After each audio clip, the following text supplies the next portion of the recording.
On the banks of the River Severn sits the empty shell of Berkeley Nuclear Power Station. It was decommissioned in 1989, and by the end of this decade, all but one of the UK's remaining nuclear sites will also be shut down. That power gap and the fact our energy security is currently in the spotlight is why nuclear power will play a big part in the government's new energy strategy.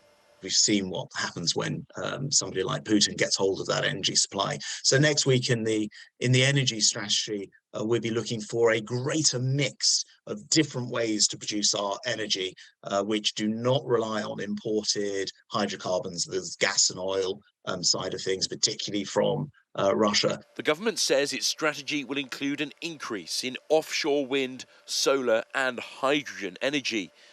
Onshore wind farms have been played down, with Number 10 saying they will always be subject to consent from local authorities. When it comes to nuclear, the Business Secretary Kwasi Kwarteng has hinted up to 7 new sites could be in operation by 2050.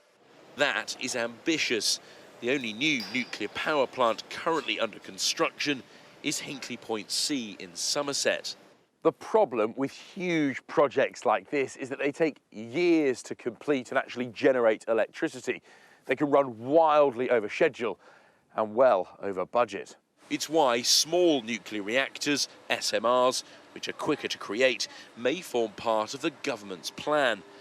Government advisors on energy say large-scale nuclear will be needed.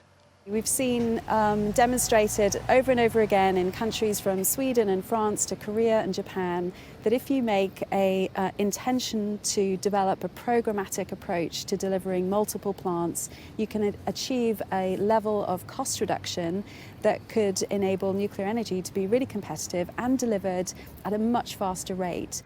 Whatever the nuclear option, it doesn't provide an immediate solution to the current squeeze on household budgets.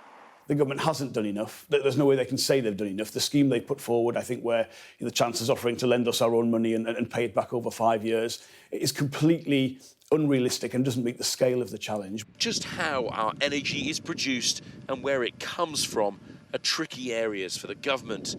With spiralling costs, families will be keen for an energy plan that helps them financially as well. Dan Whitehead, Sky News in Somerset.